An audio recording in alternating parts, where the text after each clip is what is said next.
So, babe, waking up to a little snow today, which I'm not happy about, but I know it's not going to last all day, right?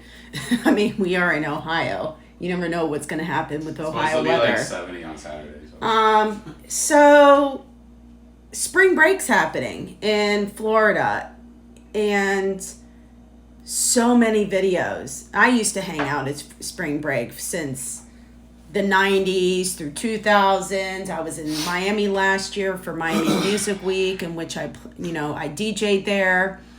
And this year I'm seeing a lot of empty videos of It's by design.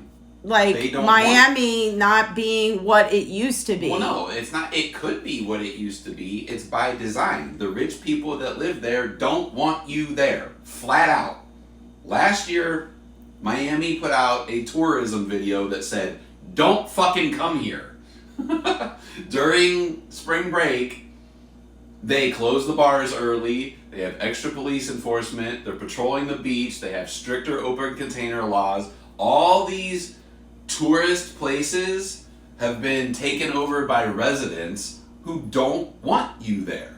They don't want the party, they don't want the violence, they don't want the drugs, the drinking, the public intoxication, the fighting. So these places, for better or worse, and I can't say I blame them, especially Miami has been taken over by incredibly rich people, but also there's a lot of incredibly poor people in that area. So you have a vast economic disparity there where you do have a lot of violence. There's shootings in Miami all the time. I do know someone roughly that lives down there, and it's not always, it's glitzy and glammy and whatever, and you have the people in the $1 million mansions and $1 billion mansions, but you also have a lot of poor people, and the people that run those areas just don't want to deal with it. But there's also another take too, that there's a lot of people who aren't going down there because of its political landscape. I think if I wanted to go to the beach, I would just go to the beach. I wouldn't. A lot of people get caught up on that stuff, but Florida's always been a fucking Republican shithole, so. Yeah, but how do you think the Cubans are waking up this morning, or the Venezuelans, or the Haitians that live down there? They're waking up in an El Salvadorian prison. Because that's where we're sending them. Because that's what they voted for. Now they've got Sorry. The president just said they got 30 freaking days to leave. Yeah, look, this is more. Did he say that, or did the government say that? But this is more of that.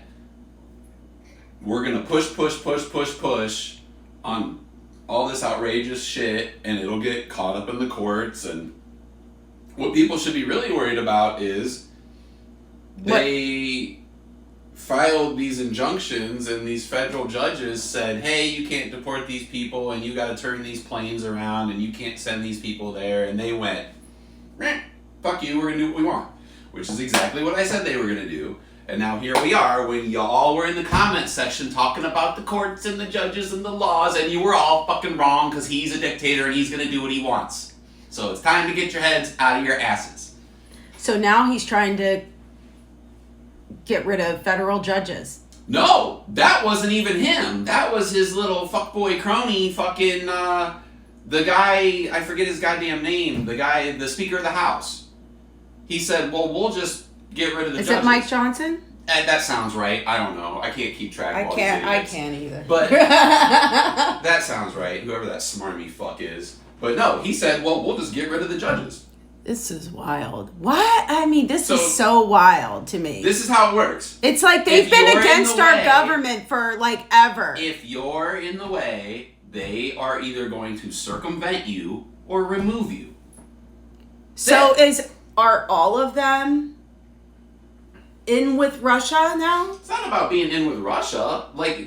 Are they all doing this for Russia? I'm trying to understand why they're trying to do this. We're at the end of this system. It is no longer sustainable. All you have to do is go back through history and look at other civilizations and their downfall. Whether it was the Roman Empire, whether it was the French Revolution, whether it was any of these other countries or civilizations that were at the tail end when the poor people were too poor and the rich people were too rich. This is where we are.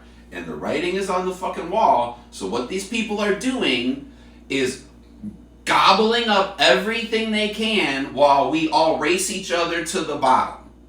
That's why corporations are cutting wages, cutting benefits. That's why they want to employ child labor so they can pay you less. Ooh, that's the other thing. Florida just said 14-year-olds. Ohio's been doing that since the pandemic. These kids can work overnight now? Ohio changed the rules right after the pandemic. What is going on? Cheap labor. Need more slaves. Need more fucking cheap labor. None of this is complicated. Everybody's acting surprised when it's all been This right is there. so inhumane. Well, look, you don't have to take the job. You don't have to go get a job when you're 14. You don't have to work overnight. So basically, I'm not saying so basically, a 14-year-old's not going to be able to get education, but is okay to work. Is that what that's saying? Well, that's the back end of that plan. Well, get yourself a job, and you'll be too tired to go to school, and too tired to learn, and too tired to fucking do this and do that and whatever, and too tired to raise a stink. Everything, and I goddamn sound like a fucking broken record up here every single day. Everything in this system is designed to keep you down. Period. Even if you're wealthy, it's designed to keep you as wealthy as you are. Never more. Unless you are a billionaire or a multi-millionaire, you are to stay in your lane. That's what everything in this system is designed to set. There are so many people freaking out over this too. Even people that I see on TikTok that have a very nice life and made a very nice, comfortable life for themselves, and they're even like... They are the ones that should be freaking out because they're the ones that have enabled this and allowed this shit to happen because they thought that they were insulated from it. Well, guess what? Fuck you. You're not. Now it's coming for your $200,000 a year ass. Right. Sorry. See, I'm what's called old broke.